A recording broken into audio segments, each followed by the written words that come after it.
안녕하세요, 석스입니다. 반갑습니다. 자, 이번 시간 우리 몸의 방어작용 배워보도록 하겠습니다. 우리가 저번 시간에 우리 몸을 누가 침입해서 들어와가지고 병을 유발하냐, 즉 옮기는 병에 있어서 병이 전염되는 경우에 어떤 매개체가 병을 운반하느냐, 요걸 배웠습니다. 자, 이번 시간은 이제 수없이 많은 매개체들이 우리 몸으로 들어오려고 할 때 우리는 어떻게 그것을 방어할 것인가, 되겠죠? 방어, 면역에 대해서 배워보도록 하겠습니다. 자, 이번 시간은 우리 몸은 크게 시스템적으로 봤을 때 1차 방어와 2차 방어로 나눌 수가 있습니다. 1차 방어와 2차 방어. 여기서 이제 용어가 조금 낯설 수는 있는데 1차 방어 같은 경우는 비특이적인 면역, 2차 방어 같은 경우는 특이적인 면역. 비특이적이란 얘기는 이게 뭐 A균인지 B균인지 구분하지 않고 일단 내 몸이 아니면 공격한다는 얘기입니다. 자, 제가 이제 요 면역계는 눈에 보이는 게 아니기 때문에 비유를 들 텐데, 비유할 때 딱 그거 생각하시면 됩니다. 우리 그 사극 같은 데 보면은 성이 있고 성에 막 그 병사들이 막 이제 외부의 적이 성을 넘으려고 하면 화살 같은 거 막 쏘죠. 근데 그럴 때 화살을 이제 외부의 적에 대해서 일제히 막 공격을 하려고 할 때 뭐 그냥 얘가 뭐 A인지 B인지 구분하지 않고 그냥 일단 우리 편이 아니기 때문에 공격하죠. 이런 게 비특이적인 겁니다. 구분하지 않는 거야. 내가 아니면 모두 적인 거야. 이 적이 뭐 석스인지 누군지 이 구분하지 않는 겁니다. 그냥 공격하는 겁니다. 내가 아니면. 네, 요게 비특이적인 거. 특이적인 거는 한 놈만 패는 겁니다. 만약에 우리 몸에서 석스를 인식했어. 카리스 석스를 인식했습니다.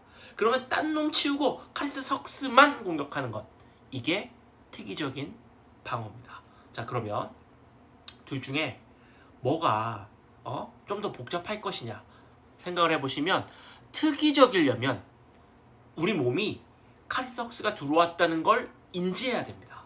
즉 제가 들어왔다는 걸, 그죠? 다른 놈도 아니고 석스가 들어왔다는 걸 인지하는 그런 과정이 있고, 석스만 공격하기 위해서 다른 애가 갖지 않은 석스만 가지고 있는 특징을 찾아가지고 그 부위를 공격하는 좀 독특한 메커니즘이 필요합니다. 되겠죠? 그리고 1차 방어 같은 경우는 선천적이에요. 가지고 태어납니다. 왜냐면 내가 아닌 걸 공격하는 방식은 어렵지 않은 거야. 근데 특이적인 방식 같은 경우는 부모님이, 그죠? 제가 이제 죽을 때까지 어떤 애를 만날지 이미 다 예측해가지고 거기에 맞는 시스템을 장착해주기가 어려워요. 그러니까 이거는 일단 적을 인지하는 과정이 있다 보니까 누군가를 만나야 됩니다. 일단 태어나고 나서 내 몸에 들어오는 걸 만나고 거기에 대해서 후행적으로 대처하는 방식이기 때문에 후천적인 면역 방식입니다. 되겠죠? 일단 보시면 이게 어려운 게 아닌 게 적을 인지해야 돼요. 인지해야 돼. 일단 내가 태어나고 나서 누가 들어오냐에 따라서 거기에 대항하는 방어 방식이라고 생각을 하시면 되겠습니다. 오늘은 1차 방어, 요거를 배워볼게요. 1차 방어는 외부 방어, 몸 외부에서 막는 방식이 있고, 이 외부 방어를 뚫고 몸 안으로 들어왔을 때 어떻게 방어를 하느냐, 내부 방어가 있습니다. 근데 외부 방어든 내부 방어든 다 비특이적이라는 거. 내 몸이 아니면 일단 공격. 이게 누구든 상관없이. 요게 외부 방어 시스템입니다. 자, 생각을 해보시면 우리 몸은 세균이든 바이러스든 얘네들한테 너무나 좋은 환경이에요. 먹을 거 많지, 온도도 적당하지, 뭐 수분도 충분하지, 뭐 너무나 적당한 환경이죠. 그러니까 틈만 있으면 들어오려고 끊임없이 노력합니다. 쉽지가 않아요. 그러니까 지금 뭐 제가 요 강의를 찍는 이 와중에서도 막 제 몸을 뚫기 위해서 세균, 곰팡이, 바이러스들 막 제 몸에 막 달라붙고 들어오려고 노력하고 있습니다. 어떻게 막느냐 배워볼게요. 자, 첫 번째, 우리 몸에서 들어오기 제일 편한 게 피부예요. 그죠?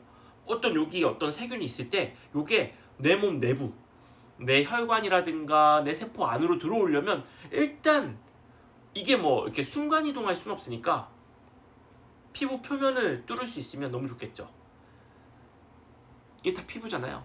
피부가 표면적이 넓기 때문에 피부를 뚫을 수 있으면 너무 쉽게 들어올 수 있는데, 그러다 보니까 피부는 어떻게 막느냐, 이걸 보시면 피부가 이렇게 세포들이 있으면요,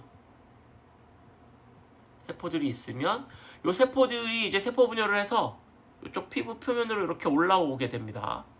그리고 죽은 아이들이 어디 가는 게 아니고 한 층, 두 층, 세 층, 네 층 이렇게 쌓여요. 피부 표면에. 이 피부 표면에 살아있는 세포 말고 피부가 죽어가지고 걔네가 위에 각질층으로 쌓입니다. 그래서 굉장히 그러니까 쉽게 얘기하면 갑옷을 입고 있는 거예요. 그래서 외부에 어떤 아이가, 외부에 이런 뭐 세균이든 바이러스든 이런 것들이 요 각질층에 문제가 없을 때, 즉 상처가 없는 부위를 통해서 들어오는 건 불가능합니다. 쉽지가 않아요. 쉽지가 않아. 자, 그 다음에 요것뿐만 아니고 여기에다가 우리가 또 요와 같은 공생균들을 키우고 있습니다. 어마어마하게 많은 공생세균들을 키우고 있어요. 얘네들은 우리가 분비하는 피지, 그 다음에 물, 그 다음에 각질세포 같은 것들을 먹으면서 삽니다. 키워. 근데 요 공생세균들은 우리 몸에 피해를 주지 않아요. 피해를 줬으면 걔가 공생이라고 얘기하기 어렵죠. 쭉 살아. 근데 여기 이제 만약에 뭐 외부에서 유해균, 우리 몸에 병을 일으킬 수 있는 어떤 세균 같은 것들이 피부를 통해서 들어오려고 여기 딱 달라붙잖아요. 그러면 세균끼리 경쟁합니다. 우리 몸에 공생하고 있는 요 세균이 외부에서 들어온 세균과 경쟁해서 물리쳐줘요.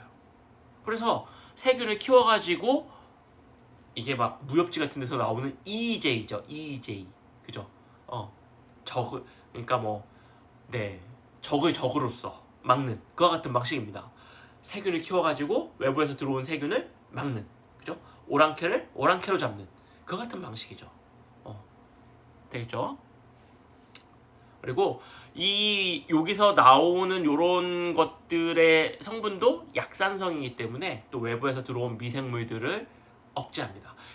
우리 피부에 있는 유해균들은 이런 환경인지 알고 사는 애니까 여기에 대한 어떤 어려움은 적은데, 외부에서 들어온 아이들은 요런 약산성에 대한 어려움, 그 다음에 이미 여기 살고 있는 아이들과의 경쟁에서 밀리기 때문에 들어오기가 어려워요. 그죠? 이미 두꺼운 갑옷을 입고 있는 데다가 이와 같은 방해물들이 있기 때문에 피부를 뚫고 들어오는 건 상처가 나지 않는 한 어렵습니다. 자, 또 하나. 자, 여기 보시면 우리가 어쩔 수 없이 구멍을 열어놔야 되는 데가 있어요. 다 닫을 수가 없어. 왜냐면 우리 오감을 느끼는 데 있죠. 눈을 계속 감고 있을 수가 없잖아요. 외부에서 들어오는 빛자극을 받아야 되니까 눈은 계속 열고 있어야 되고요.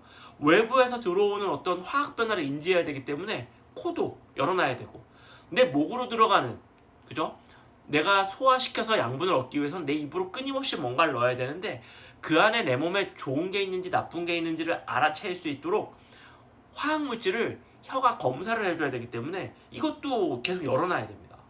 그 다음에 피부도 촉각을 느껴야 되기 때문에 피부도 그렇지만 피부는 이걸로 막았고, 그 다음에 또 뭐가 있을까요?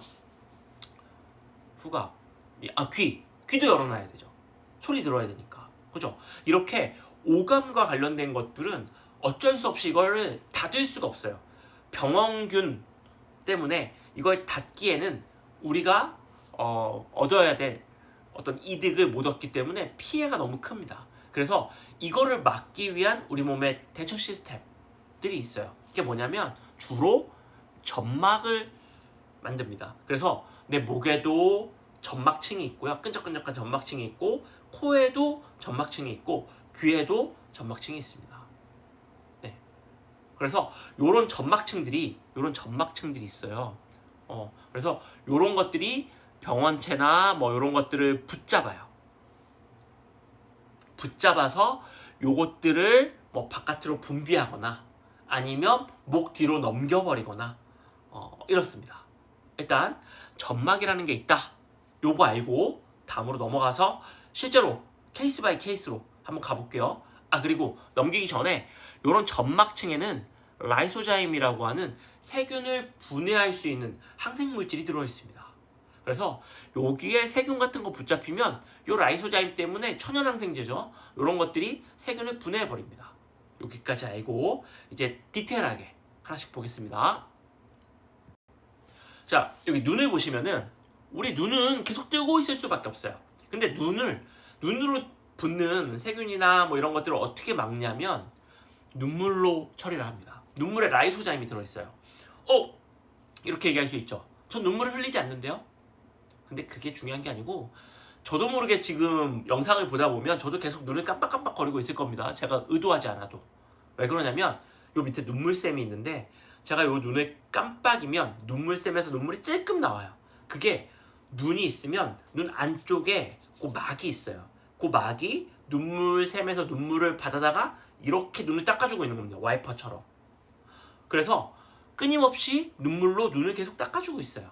그 눈물 안에 라이소자임이라고 하는 항생물질이 들어있다 그랬죠? 그러니까 눈을 계속 씻어주면서 눈에 붙어있는 어떤 세균 같은 것들을 처리할 수가 있는 겁니다. 그죠? 근데 사람마다 눈물이 너무 안 나오는 경우가 있어요. 눈물이 안 나오는 게 안구 건조증이죠. 눈물이 너무 안 나오면 눈물에 의한 이런 방어가 일어나지 않기 때문에 눈에 여러 가지 질환들에 좀 더 쉽게 걸릴 수가 있습니다. 눈물이 중요한 거예요. 눈물이. 자, 그 다음 요거 하나씩 해결할 때마다 체크를 한번 해봅시다. 눈 막았어요. 입 어떻게 막냐? 입으로 들어오는 거. 입으로 들어오는 애들은 한 삼키면 됩니다. 삼키면 돼요. 왜 그러냐면 삼키면 이거 다 어디로 갑니까? 위로 갑니다. 위는 엄밀하게 얘기하면 소화기관이라기보다는 면역 시스템에서 더 큰 비중을 가져요. 우리가 막 오만 가지 거 막 손에 묻은 뭐 세균 이런 거 다 그냥 삼켜서 넘겨버리잖아요.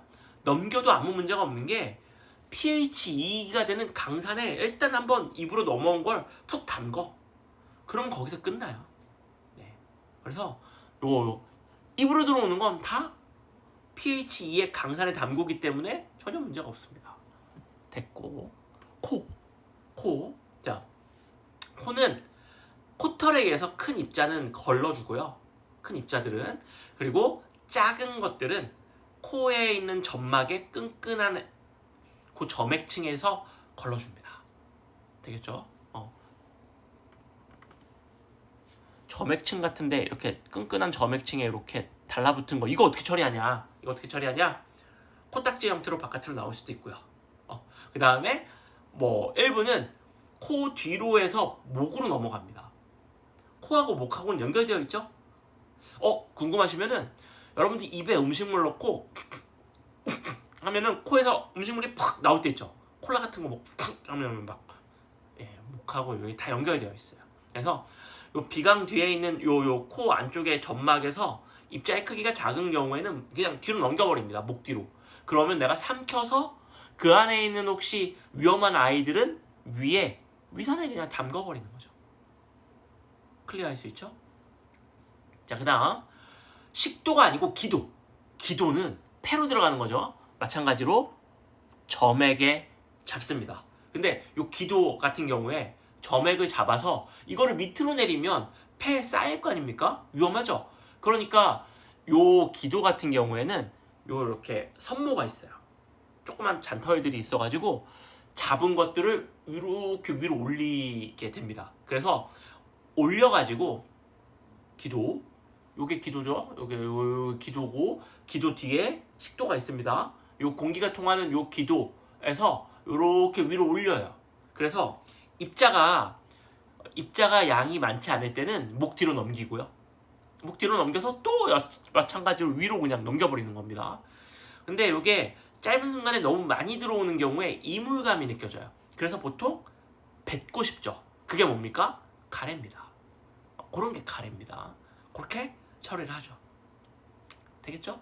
네. 이렇게 처리를 하고요.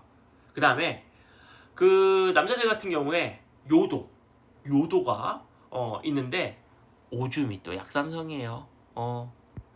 이렇게 처리를 하고요. 질이나 대장 같은 경우에는 여기가 왜 중요하냐면 우리가 이렇게 깨끗한 환경에서 산 지가 그렇게 오래 안 됐어요. 옛날에 그냥 뭐 방바닥에 그냥 흙바닥에 막 앉았단 말이에요. 그러다 보니까 이게 앉으면 엉덩이나 질 같은 경우에 요게 땅바닥에 묻어있는 그런 세균들이 들어올 수 있습니다. 요거 어떻게 처리하냐 하면은 요 질도 그렇고 대장도 그렇고 공생균들을 키워요. 공생균들을 키워. 여기다가 엄청나게 많은 양의 균들이 존재를 합니다. 우리 몸에 해를 끼치지 않는 공생균들, 피부처럼. 그래서 걔네들이 대신 막아줍니다.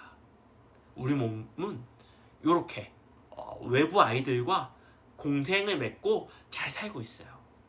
그래서 이런 아이들을 우리가 먹을 거 조금씩 주면서 키우는 거예요. 그러면 걔네들이 진짜 우리 몸에 해를 끼칠 수 있는 아이들을 막아줍니다. 되겠죠?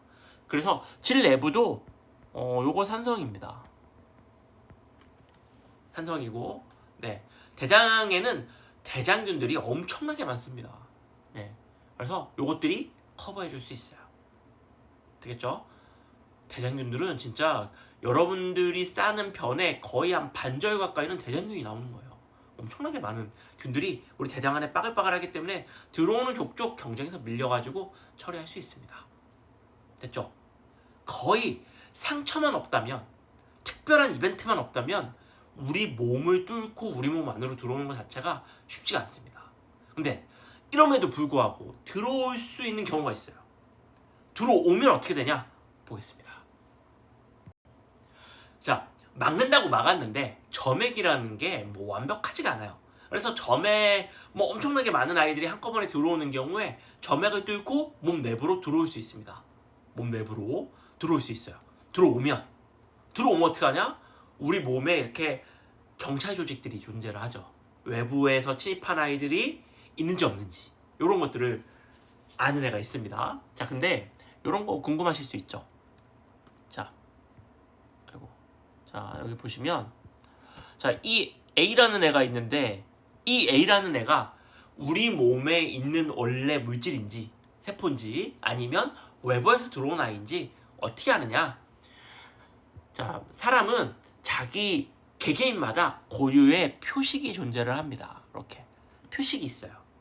저런 표식이 있기 때문에 이게 내 건지 내 거가 아닌지를 알 수 있어요.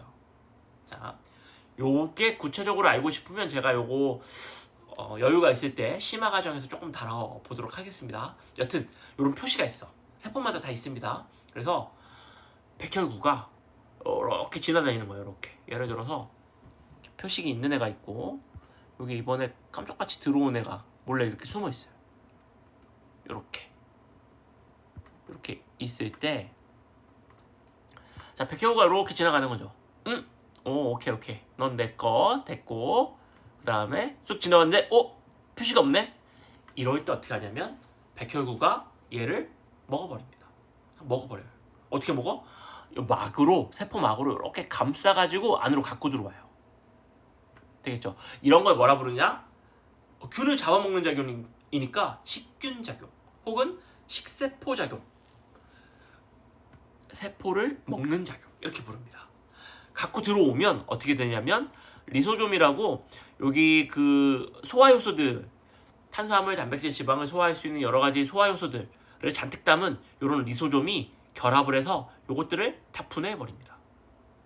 네, 깔끔하게 분해해버려요. 그래서 외부를 힘들게 뚫고 들어와도 안에 이 백혈구 작용단이 있어. 작용단. 그래서 얘네가 우리 몸 우리 건지 아닌지를 구분해갖고 우리 거 아닌 걸 정확하게 잡아먹어버립니다. 처리해버려요. 요게 내부방어입니다. 내부방어. 그죠? 백혈구가 확 잡아먹어버리는 거야. 되겠죠? 근데 요것만으로 조금 부족한 경우가 있어요. 그러면 어떤 일이 생기냐? 한번 더 볼게요.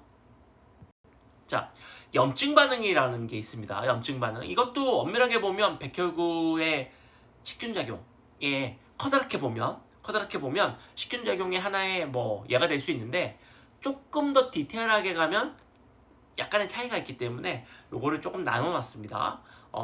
백혈구가 일단 잡아먹으면 뭐 식균작용이라고 부르는 건데, 염증 반응이라고 하는 거는 이때 형태적으로 조금 달라요. 백혈구의 식균작용 뭐 한두 번 일어나면 그게 외형적으로 뭐가 드러나진 않는데, 염증이라고 하는 거는 이 염자가 불꽃 염자입니다. 그러니까 빨갛게 달아오르는 반응. 뭐 이렇게 상처가 나면 빨갛게 이렇게 부풀어 오르는 거 있죠. 그게 좀 더 심해지면 안에 고름이 차고, 그 반응을 얘기하는 겁니다. 염증 반응이라는 게 왜 생기냐 보시면, 우리 여기 아까 보시면 피부가 여러 가지 층이 있다고 했는데, 여기 잘 보이죠? 피부에 층이 있습니다. 이렇게. 네. 요 층이 있고 밑에 이제 세포 분열을 하는 요런 층이 있는데, 여기 원래 안 뚫리는데 뭐 가시에 찔리거나 뭐에 찔려가지고 그냥 뚫려버리는 경우가 있습니다. 그죠? 그랬을 때 요 뚫릴 때 요 바늘 같은 거 표면에 이제 여러 가지 균들이 있기 때문에, 뚫리면 쉽게 얘기하면 여러분들 뭐 산에 등산 같은 거 가다가 가시에 찔리면 그 가시 표면에 있는 균들이 그냥 무사통과해버리는 거예요. 이 안으로 쑥 들어와 버리는 겁니다. 쑥. 자, 그랬을 때 어떻게 되냐면, 우리 몸의 피부는 지나가다가 뭐 긁히기도 하고 뭐에 찔리기도 하고 이런 일들이 다반사야. 다반사. 그리고 또 어디, 피부뿐만 아니고 어디에도 많이 있냐면, 우리가 뭐 아무거나 삼키기 때문에 요 삼키는 요 장 주변, 그런 데도 이런 일들이 많이 생길 가능성이 있기 때문에, 그런데 피부 주변이라든가 장 주변 요런 데에 비만세포라고 하는 요런 세포들이 많이 존재를 합니다. 그리고 백혈구, 대식세포라는 것도 백혈구의 일종입니다. 요런 것들도 많이 적의 침입이 많을 거라고 예상되는데 대기하고 있어요. 이렇게 딱 대기하고 있습니다. 자, 그런데 일정량 이상 들어오다 보면 비만세포가 외부의 적을 인지를 하면요, 뭐를 분비하냐면 히스타민이라고 하는 물질을 분비합니다. 자, 히스타민을 분비하게 됩니다. 누가? 비만세포가.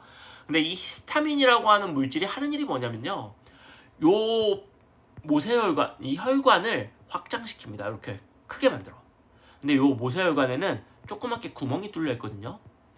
예, 요 조그만 구멍으로도 요런 백혈구들이 나올 수는 있습니다. 자, 근데 외부에 적이 많이 들어왔어요. 이 적을 누가 물리치냐면 백혈구들이 식세포 작용으로 저것들을 먹어줘야 됩니다. 자, 그래서 쉽게 얘기하면 비만세포가 히스타민을 분비해서 SOS 요청을 하는 거야. 요청 신호를 보내는 겁니다. 야, 여기 외부에 적이 침입했어. 막 이렇게 SOS 신호를 보내는 겁니다. 예. 히스타민이 SOS 신호라고 생각하시면 돼요. 자, 그러면 어떻게 되냐면 혈관이 확장됩니다. 자, 혈관이 확장되면 어떻게 되냐면 이쪽 확장된 곳으로 백혈구들이 좀 더 쉽게 빠져나올 수가 있어요. 백혈구를, 쉽게 얘기하면 백혈구를 부르는 신호라고 생각하시면 돼요. 그리고 좀 더 쉽게 빠져나올 수가 있습니다. 자, 그리고 또 하나, 백혈구들이 쉽게 빠져나오면서 더 많은 백혈구들이 여기 모이게 되고, 이 백혈구들이 식균작용으로 주변에 들어온 것들을 처리할 수가 있고요. 또 하나, 이 백혈구들한테 충분하게 양분과 산소를 제공하는 역할을 또 여기 하게 되죠. 여기 우리 피에 뒤에서도 얘기를 하겠지만, 피의 액체 성분들 혈장이라 부르고요, 피의 고형 성분들 혈구라고 부릅니다. 그죠? 백혈구, 적혈구, 혈소판 이런 것들이 혈구고요. 그 다음에 그 외에 혈장, 피에 있는 액체 성분들, 이 안에 물이 대부분이지만 뭐 무기염료도 있고, 그 다음에 뭐 포도당 같은 것들도 있고, 호르몬도 있고, 뭐 그런 것들이 다 요 안에 있죠. 그런 액체 성분들도 많이 빠져나오게 됩니다. 이렇게. 그래서 여기 양분과 산소를 제공을 해주는 역할을 하는 거죠. 자, 그러면 요게 조금 들어오면 요게 한번 빠져나와가지고 처리하고 끝나는데, 그렇지 않고 좀 많이 들어오는 경우에 히스타민의 분비량이 많고 이런 일들이 좀 많이 생기면 어떻게 되냐면 요렇게 부풀어 오르게 되죠. 만지면 물 같은 게 차 있는 그와 같은 형태가 됩니다. 그죠? 그리고 요게 바늘로 터트리면 물 같은 거 나오죠. 그죠? 고름이죠, 고름. 고름이 즉 뭡니까? 고름의 성분을 보면은 혈장 성분들, 여기 왜냐면 히스타민에 의해서 이게 확정돼가지고 나오는 혈장 성분들, 그 다음에 우리를 위해서 세균과 맞서 싸우다가 돌아가시는 백혈구 형들, 그죠? 그 다음에 죽어있는 세균의 잔해물들, 뭐 이런 것들이 다 엉켜 있는 거죠. 이게 고름이죠, 그렇죠? 고름. 숭고한 면역계에서 전쟁터의 생생한 현장입니다. 요거 되겠죠? 이렇게 되는 겁니다. 이게 이제 처리가 되면, 그러니까 여기가 보세요. 이게 왜 염증이 되냐면 요 바깥에서 봤을 때 여기서 이렇게 만약에 이렇게 보고 있어요. 이렇게 보고 있어. 눈입니다. 눈이라고 그려놓은 겁니다. 죄송합니다. 네. 보고 있으면 어떻게 합니까? 혈관이 확장되니까 피가 더 많이 흐르고, 그러면 피가 더 많이 흐르니까 그 부위가 빨갛게 보이는 겁니다. 그리고 피가 많이 흐르면 그 부위가 따뜻해져요. 그래서 빨갛게 달아오르는 이와 같은 염증 반응이 생기는 겁니다. 되겠죠? 근데 이 염증 반응도 뭡니까? 이 균이 A균인지 B균인지 C균인지 중요하지 않아요. 일단 외부의 적이 침입해 오면 비만세포가 히스타민 분비하면서 혈관 확정되고 백혈구 형들 불러가지고 여기서 치열하게 전투하고, 전투가 마무리되면 빨갛게 부어올랐던 게 빨갛게 부어올라서 염증이 생기고, 시간이 지나서 다 처리가 되면 여기 이제 나왔던 혈장들 다시 혈관 안으로 들어오고, 더 이상 비만세포가 히스타민 분비하지 않기 때문에 늘어났던 혈관 다시 원위치 되면서 처리됩니다. 그러면 깔끔하게 빨갛게 달아올랐던 게 마무리되면서 아무렇지도 않게 되죠. 되겠죠? 조금 들어와서 대충 처리할 수 있으면 식세포 작용 조금 몇 번 하고 끝나고, 조금 많이 들어오는 경우에 비만세포가 히스타민 분비해가지고 이와 같은 반응까지 이제 가게 되는 거죠. 되겠죠? 근데 식세포 작용이든 염증 반응이든 요것들 몸 내부에서라는 거니까 내부 방어라고 하고, 그리고 A균인지 B균인지 구분하지 않기 때문에 비특이적인 방어가 되는 겁니다. 그리고 요것들 다 1차 방어라고 하는 겁니다. 근데 이런 것만으로 완벽하지 않습니다. 완벽하지 않아요. 이게 우리가 지키는 것도 치열하지만 뚫고 들어오는 것도 어마어마합니다. 이 어려움, 1차 방어를 뚫고 그래도 우리 몸 안에 안착한 아이들, 야들 어떻게 하느냐? 2차 방어로 처리합니다.